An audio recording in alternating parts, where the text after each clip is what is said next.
우리는 데살로니가 전서에 있는 말씀처럼 쉬지 말고 기도하라고 하는 이러한 주님의 명령을 항상 듣습니다. 그래서 하나님께서는 우리에게 늘 기도하라고 말씀을 하시는데 기도하지 않는 사람은 그리스도인이 아니라고 할 수 있겠죠. 그리고 기도가 없는 교회는 예수를 믿는 공동체라고 할 수 없습니다. 오늘 말씀 29절에서 이제 기도 외에 다른 것으로는 이런 종류가 나갈 수 없다라고 하신 주님의 이 말씀 한마디 속에 얼마나 우리에게 기도가 필요한지, 그리고 그 기도의 능력과 그 기도를 드렸을 때 어떤 결과가 우리에게 오는지를 잘 알 수가 있습니다. 우리는 오늘 본문을 통해서 왜 오직 기도인가? 이 이유를 찾고 이제 우리의 기도의 자세를 잘 다듬어 보시기를 바랍니다. 문제라고 하는 것은 어느 곳에 있든지 누구에게나 다 있습니다. 어느 날 이제 귀신 들린 아들을 둔 아버지가 자기의 아들을 고쳐달라고 하면서 예수님을 찾아왔습니다. 그런데 하필이면 그 자리에 예수님이 계시지 않으셨습니다. 그때 예수님은 베드로와 안드레와 요한을 데리고 베드로와 야고보와 요한을 데리고 기도하시기 위해서 높은 산으로 올라가셨기 때문입니다. 어쨌든 그곳을 찾아온 그 아이의 아버지와 이제 제자들 남아있는 이제 그 자리에 남아있던 다른 8명의 제자들과 이제 대화가 시작이 되었습니다. 제자들이 물었겠죠. 어떻게 찾아오셨습니까? 예, 제 아들 때문에 왔습니다. 제 자식이 귀신이 들렸는데 귀신이 어디서든지 제 아들을 붙잡으면 거품을 흘리고 이를 갈고 파리해지지만 이 아이를 고칠 길이 없어서 소문 듣고 당신들께 데리고 왔습니다. 제 아들을 좀 고쳐주십시오.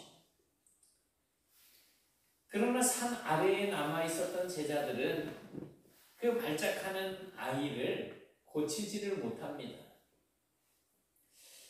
이때 예수님은 이제 기도하시기 위해서 높은 산에 자주 이제 오르셨는데 그렇게 오르실 때마다 제자들에게 너희는 여기서 편안히 쉬고 있어라 뭐 이렇게 말씀하셨을까요?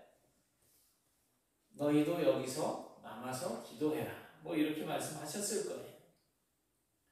아마 본문에 기록되어 있지는 않지만 그날도 높은 산으로 올라가시던 예수님은 이제 3명의 제자들을 이제 데리고 가시면서 남아있는 제자들에게 역시 또 기도하라고 그렇게 당부하셨을 것입니다.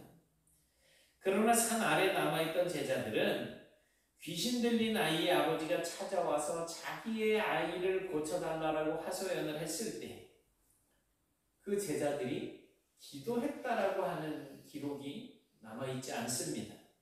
그 결과 이제 귀신 들린 이 아이 앞에서 이 제자들이 우왕좌왕하면서 이제 어찌할 줄 몰라 하고 있다가 서기관들하고 변론이 이제 일어나고 있는 상황입니다. 그런 상황에서 마침 산에서 내려오신 주님께서 이제 상황을 봅니다. 그리고 이 아이의 아버지가 예수님에게 다가가서 하소연을 합니다. 17절에 보니까 내가 선생님의 제자들에게 이 아이의 몸에 있는 귀신을 쫓아달라고 부탁을 했지만 선생님의 제자들이 능히 하지 못하더이다. 예수님은 귀신을 내쫓지 못하고 쩔쩔매기만 했던 제자들에게 믿음이 없는 세대라고 책망을 하십니다. 그리고 왜 우리는 그 귀신을 쫓아내지 못했습니까?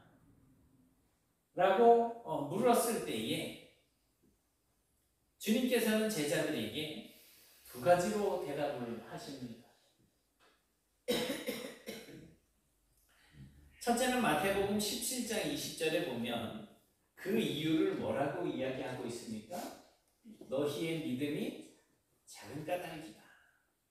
그러니까 믿음이 적기 때문이라고 그렇게 말씀을 하십니다. 그리고 마가복음 9장 29절에 오늘 읽은 본문에 보니까 기도 외에는 이런 종류가 나갈 수 없다라고 말씀을 하셨습니다. 그래서 이 두 말씀을 종합을 해보면 제자들이 귀신을 쫓아내지 못했던 이유는 믿음이 적었기 때문이고 믿음이 적은 이유로 또 기도하지 않았기 때문이라는 것입니다. 어쩌면 아래에 남아있었던 그 제자들은 베드로와 안드레와 요한을 데리시고 산으로 올라가시는 주님에 대해서 왜 맨날 저 세 사람만 데리고 다니는 거지? 어쩌면 불평과 원망이 있지 않았겠습니까? 제자들 뿐이겠습니까? 오늘 우리도 의심하고 불평하느라고 기도하지 않으면 나 자신의 문제도 그리고 내 주변에서 나에게 기도 부탁을 하는 사람들의 그 어떤 문제도 해결할 수가 없게 되는 것입니다. 기도라고 하는 것은 마치 지금 이 전기불이 이렇게 켜져 있듯이 전기 스위치를 누르는 행위라고 할 수 있을 거예요.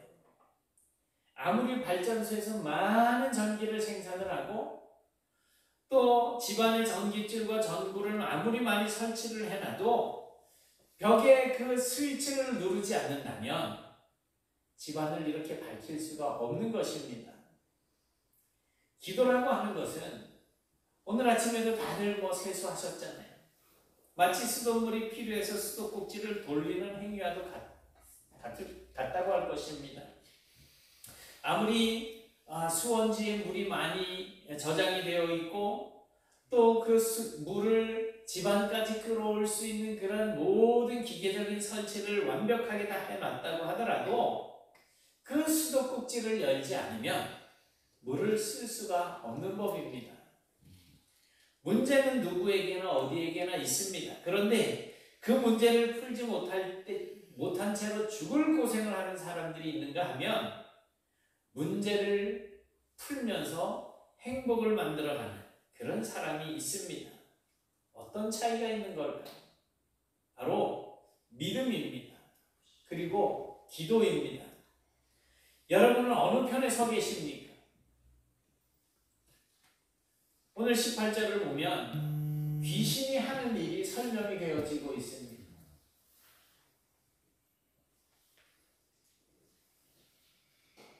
여기가 18절이죠.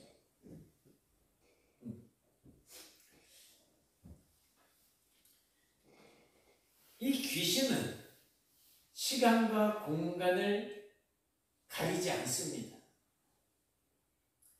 이제 사탄이나 그 쫄개들, 귀신들은 영적인 존재이니까 시간, 공간 제약이 없어요. 그리고 어디서든지 활동을 합니다. 그리고 누구 그 대상을 가리지 않습니다. 어른도 아이도 가리지 않고 예수님도 제자도 가리지 않습니다. 누구든지 시험의 대상이 됩니다. 그리고 이 귀신들은 어떤 짓이든지 닥치는 대로 합니다. 오늘 보면 거꾸로 트리고 또 경련을 일으키고 거품을 흘리게 하고 땅바닥에 쓰러뜨리기도 합니다. 근데 18절에 보니까 언제 그런 일들이 일어나느냐 하면 귀신이 그를 잡을 때 그런 일이 일어나는 거예요. 귀신은 아무나 붙잡습니다. 그리고 귀신에게 붙잡히면 멀쩡한 사람이 주저앉게 되고 흥하던 사람이 망하게 되고 서 있는 사람이 넘어지게 됩니다. 그러나 예수님의 손에 붙잡히게 되면 쓰러지고 넘어지고 거꾸러졌던 사람도 다시 일어나게 되고 망한 사람이 흥하게 되고 병든 사람이 낫게 되고 걷지 못하던 사람이 뻘떡 일어나서 뛰어다니게 되는 것입니다. 우리가 누구에게 붙잡히느냐 그것이 중요합니다. 누구의 종이 되느냐 하는 거예요. 마귀의 종이냐? 주님의 종이냐? 지금 내가 겪고 있는 문제들, 내가 고통스럽다라고 생각하는 그런 고통들, 실패들, 아픔들을 우리는 어떻게 풀어나갈 수 있겠습니까? 바로 기도가 정답입니다. 산에서 내려오신 주님과 그 아이의 아버지 사이에 이제 대화가 일어나고 있습니다. 그냥 21절에 보면 이 아이가 언제부터 이렇게 되었느냐라고 이제 예수님이 묻습니다. 그러자 아버지가 어릴 때부터 그랬습니다. 귀신이 저를 죽이려고 물과 불에 자주 던졌습니다. 그러나 무엇을 하실 수 있거든 우리를 불쌍히 여기사 도와주십시오. 이렇게 예수님께 말씀을 드렸습니다. 그래서 예수님 대답은 뭐예요? 할 수 있거든이 무슨 말이냐? 믿는 자에게는 능히 하지 못할 일이 없느니라. 그때 이 아이의 아버지가 외칩니다. 내가 믿나이다. 나의 믿음 없는 것을 도와주십시오. 우리는 이 대화 속에서 귀신이 하는 일이 어떤 것인지를 확인할 수가 있습니다. 22절에 보니까 어떤 일을 해? 귀신이 그를 죽이려고 한대. 그를 죽이려고. 귀신의 궁극적인 목표는 사람을 죽이고 파멸시키려고 하는 것입니다. 가정을 파괴하고 사업을 망하게 하고 교회를 흔들고 국가를 분열시키는 것이 바로 마귀가 하는 짓이에요. 그러나 주님은 우리를 살리십니다. 일으키시고 흥하게 해주십니다. 그게 차이예요. 우리 본문에서 문제 해결의 과정을 또 발견할 수가 있습니다. 첫째는 그 문제가 일어난 현장에 주님이 오셨다라는 거예요. 이건 지금 문제가 해결되어지고 있는 장면이에요. 그 사건에 주님이 개입하셨다는 거죠. 산에 올라가셨던 주님께서, 기도하셨던 주님께서 이제 제자들과 귀신 들린 아이와 그 아버지가 뒤엉켜서 고민하고 있는 현장으로 돌아오셨어요. 주님이 안 계실 때는, 함께하지 않을 때는 거기에 있던 그 모든 것들이 문제가 되고 있는데 그 자리에 주님이 오셨다라는 거예요. 이 장면에 우리가 주목을 해야지 됩니다. 잠시라도 주님이 떠나게 되면 아무것도 아니었던 일들이 사건으로 터지게 되고 문제가 터지게 되는 것입니다. 어느 날 제자들끼리 이제 주님은 남아서 이제 잠깐 기도하시고, 그리고 이제 제자들이 배를 타고 먼저 갈릴리 바다를 건너가게 되잖아요. 그렇게 노를 저으면서 가는데 밤에 풍랑이 일어납니다. 배는 나가지 않고 물은 배 위로 막 들어차고 정말 죽을 고비라고 생각을 하고 그냥 살기 위해서 아둥바둥하는 그 제자들에게 예수님이 물 위로 걸어가시게 되죠. 주님 없이 제자들끼리 산 아래에서 불평거리고 이렇게 왜 저 세 사람만 데리고 다니는 거야? 라고 하는 그런 어떤 마음을 품고 있는 그 제자들에게 귀신 들린 아들을 데리고 온 아버지를 만났을 때 정말 크게 망신을 당하게 되죠. 그 귀신을 쫓아내지 못하는, 불과 얼마 전에 둘씩 해가지고선 짝지어서 나가가지고 복음을 전하고 병든 사람 고치고 귀신도 쫓아내는 그런 능력을 행하던 이 제자들이었는데 지금은 그 일을 못하고 있었던 거예요. 베드로는 예수님이 잡혀서 이제 가야바의 이제 재판장으로 이렇게 끌려갈 때 가까이서 따라가지 못했어요. 멀찍이 뒤에서.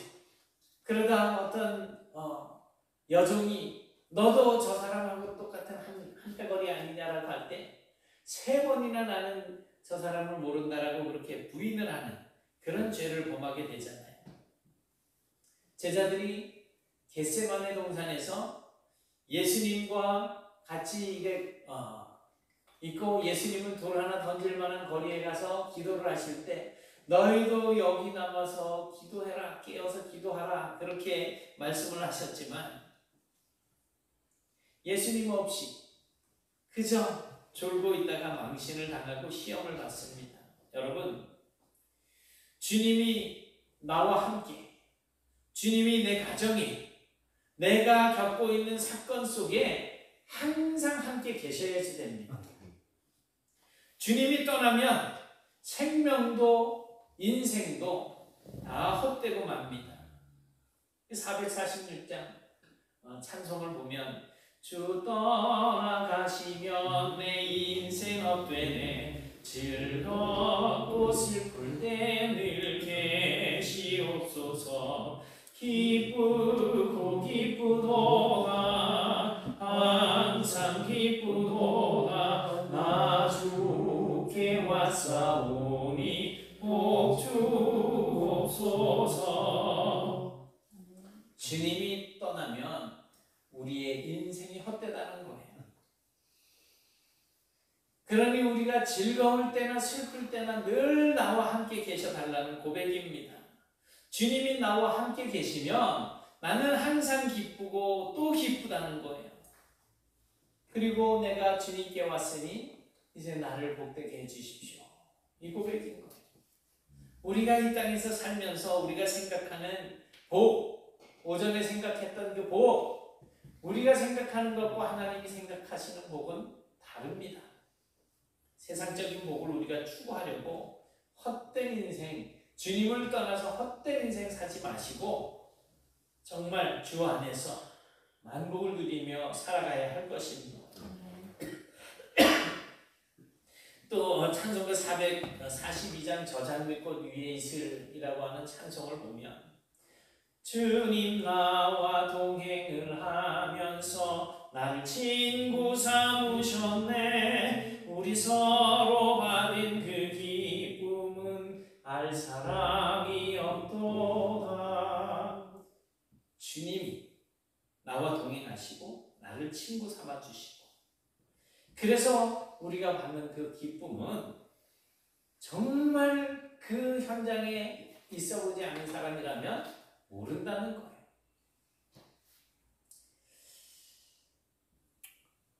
또 이제 본문 21절부터 24절을 보면 예수님과 그 아이의 아버지의 대화가 기록되어 있을 뿐 거기에는 보면 기도했다는 그런 표현이 없습니다. 제자들이. 그러나 그 대화 속에서 그 아버지의 기도가 들어있다고 하는 사실을 우리가 발견할 수가 있습니다.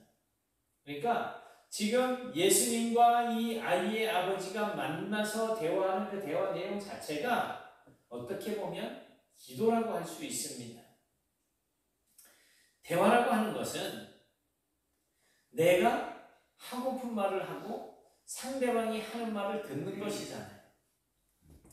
혼자만 그저 중얼중얼 그냥 저 어렸을 때 우리 아버님이 늘 하시는 무슨 비 오는 날 중연부라는 소리를 하느냐고 중얼중얼 이제 그런 그 이야기를 하는데 혼자만 중얼거리는 대화는 다릅니다. 혼자 하는 말은 그 대화 대상이 자기 자신인 거예요. 그러니 대화가 다른 사람과는 될 수가 없어요. 그러나 이 대화는 상대가 있습니다. 이 아이의 아버지는 이제 제자들이 아닌 그 상대를 예수님으로 바뀌게 되죠. 그리고 예수님을 향해서 자기가 하고픈 이야기를 다 하소연처럼 늘어놓습니다. 우리의 대화 상대는 누구입니까?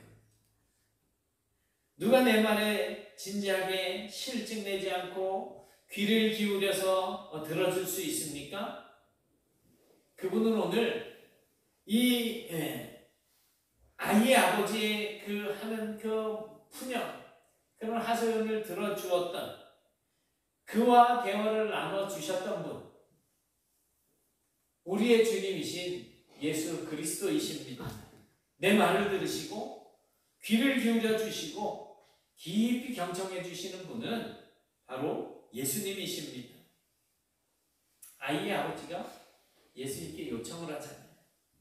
당신의 제자들이 하지 못했던 이 내 아들에게서 귀신을 쫓아내는 일을 당신이 하실 수 있다면 우리를 불쌍히 여기시고 도와주십시오. 당신이 할 수 있다면. 예수님 말씀하시잖아요. 할 수 있거든이 무슨 말이냐. 믿는 자에게는 능히 하지 못할 일이 없느니라. 이 아이의 아버지가 소리를 질렀다고 합니다. 얼마나 조급하고 간절하면 그랬을까요? 자기 자신을 보게 됐을 거예요. 아, 이분한테 내가 정말 이번에 매달리지 않으면 우리 아이를 고칠 길이 없겠구나. 그러면서 소리를 지릅니다. 내가 믿나이다. 나의 믿음 없는 것을 도와주십시오. 자기의 소망을, 예수님에 대한 믿음을 담아서 고백을 합니다. 비록 부족하다고 여기고 있지만 그의 그 믿고 소리 지르는 행위가 바로 자기의 아들을 위한 위대한 기도였던 것입니다. 기도가 문제를 풀고 기도가 문제를 해결하는 열쇠가 됩니다.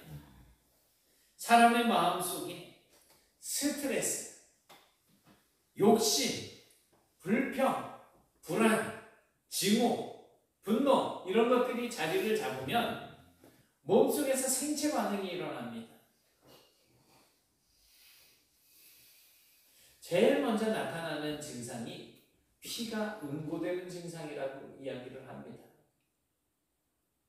그러니까 맑고 깨끗하게 혈관을 흐르던 피가 이제 스트레스를 받고 여러 가지 감정적인 좋지 않은 그런 현상들이 몸에서 일어나게 되면 걸쭉해진, 그래서 혈액순환에 이제 장애를 일으키게 된다는 것입니다.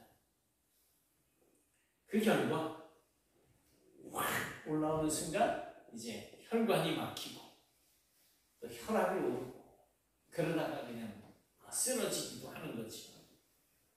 밤에는 그런 어떤 막 자극들 때문에 잠이 안 와서 수면제 막 드시고 잠자려고 아무리 애를 써도 잘 안 돼서 애를 쓰는 그런 분들이 얼마나 많습니까? 그런데 그때 피를 다시 맑게 해주는 가장 좋은 방법이 약물 치료가 아닌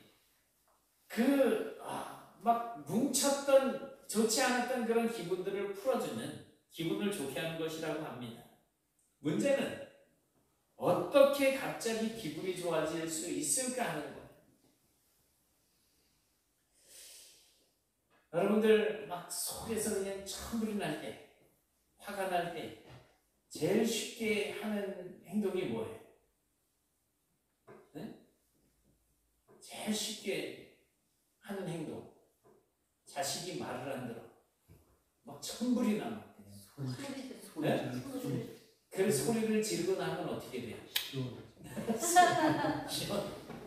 제가 예전에 전에 말씀드렸지만 유격 훈련을 2번을 받았는데 군생활하면서 가스실에 한번 들어갔을 때 숨도 못 쉬게 아주 죽겠는데 옆에는 막 그 바닥에 그 체육가스 잔뜩 있는데 대굴대굴 구르는 거야. 이제 막 소리를 지르고 대굴대굴 구르고 제가 거기서 지옥을 봤어요. 그래서 야, 저렇게 소리 좀 지르면 숨이 터질까 해가지고 그 소리를 질러도 안 되더라고요. 이제 숨을 계속 안 쉬면 죽잖아요. 그러나마는 이제 숨을 쉬어봤어요. 들이쉬니까 숨이 쉬어지더라고요. 근데 진짜 막 답답할 때는 그 소리를 지르고 하면 진짜 아까 우리 신집사님 말씀처럼 좀 이제 막 좀 터지는 듯한 그런 어떤 기분도 들 거예요. 우리가 하나님의 말씀을 들을 때 확신을 가지고 소리를 지르는 것, 이게 우리의 기분이 그냥 갑자기 즐거워질 수 있는 비결입니다. 누가 대표로 기도할 때, 또 설교를 들을 때, 그리고 성경 말씀을 읽을 때 주께서 그대로 행하실 수 있다라고 하는 그 믿음을 가지고 부르짖는 것, 그게 기도예요. 여러분들, 하나님께서 여러분들의 삶에 넘치는 축복 주시기를 축원합니다. 요때 아멘 안 하는 게 문제가 됩니다. 성경 말씀을 그렇게 말씀을 막 하는데 아멘이 안 돼. 뭐예요? 안 터진, 그 계속 답답한 거예요. 네가 그렇게 떠들어봐야 내 아들이 교회를 안 나오는데, 내가 그냥 맨날 속이 그냥 버글버글 끓는데 아멘이 너 같으면 나오겠냐? 뭐 이런 표정으로 저를 째려보면 되겠어요?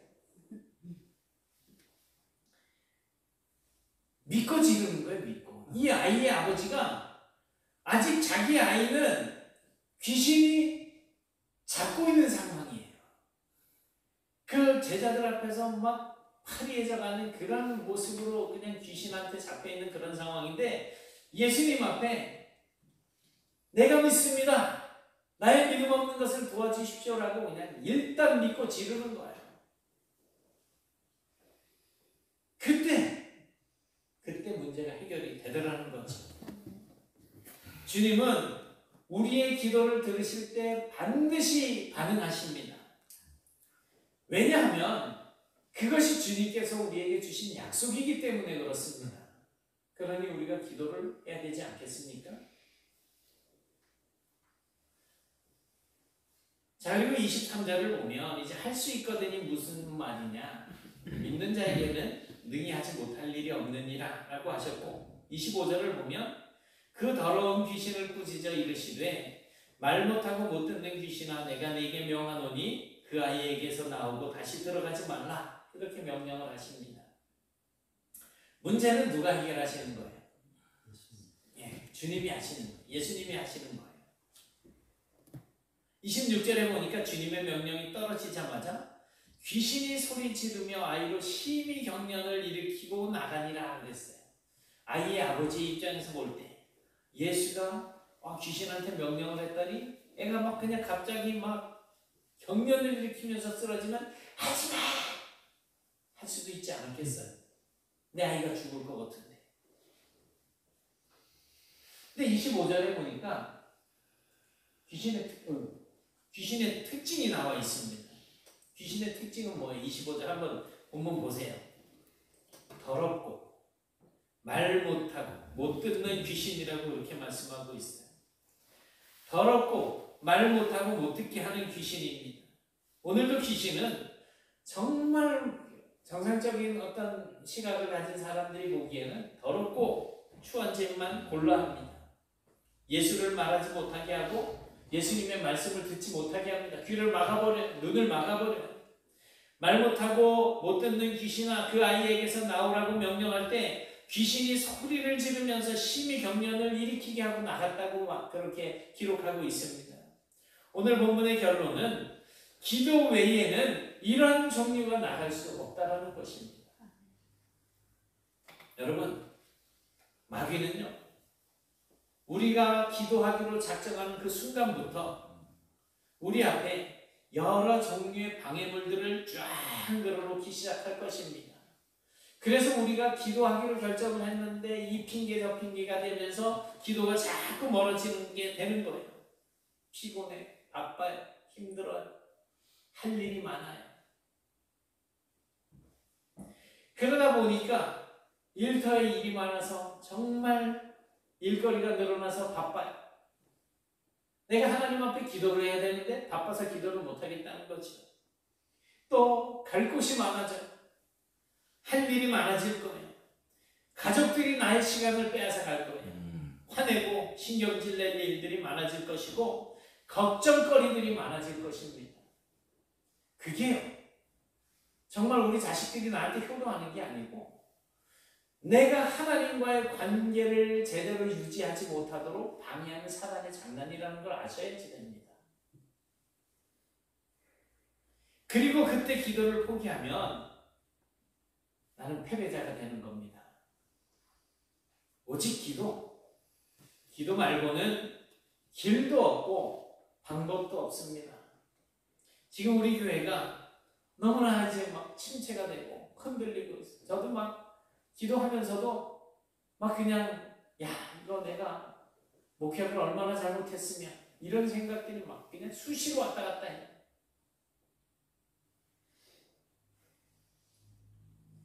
그러나 여전히 우리가 하나님의 능력, 하나님의 도우심을 얻을 수 있는 길은 기도밖에 없습니다. 쉬지 않고 기도하는 성도가 되셔서 우리 힘으로 할 수 없었던 일들을 주님의 능력으로 감당하며 살아가시는 그런 성도들이 되실 수 있기를 주님의 이름으로 축원합니다. 사랑의 하나님 고맙습니다. 오늘 귀신 들린 아이를 데리고 온 아버지, 또 그 귀신을 쫓아내지 못하던 제자들, 하나님이 없고 주님이 없는 자리에서는 여전히 그런 모든 것들이 문제이고 사람들의 마음을 불안하게 하고 근심하게 하고 염려하게 하고 또 원망이 가득한 그런 인생을 살 수밖에 없는 그런 연약한 저희들이지만 그 사건 가운데 예수님이 들어오시게 되었을 때 그것은 더 이상 문제가 아니고 하나님의 능력을 경험하는 시간이고 장소이고 사건인 것을 보게 됩니다. 하나님, 이제 저희들이 그저 마음만 졸이고 안타까워하기만 하는 것이 아니라 우리가 가지고 있는 문제들을 하나님 앞에 다 가지고 나와서 내 속에서부터 끄집어내고 주님의 말씀 앞에 정말 나의 믿음 없음을 고백하며 주님의 도우심을 요청하는 그런 저희 인생들이 되게 해주셔서 어떤 상황 속에서도 기도를 멀리하지 아니하고 기도를 통하여서 하나님의 능력을 얻고 기도를 통해서 문제가 해결되어지고 기도를 통해서 우리의 인생이 화평해져 가고 형통한 그런 삶을 살 수 있도록 주님 날마다 저희들을 도와주시고 이끌어 주시옵소서. 저희들을 통하여서 교회가 더 세워지게 하시고 또 주변의 많은 사람들이 하나님의 품으로 돌아오는 놀라운 역사들이 나타날 수 있도록 저희들을 사용하여 주시되 무엇보다 저희들 주님 앞에 기도하는 그런 심령들이 되게 하여 주옵소서. 예수님 이름으로 기도드리옵나이다. 아멘.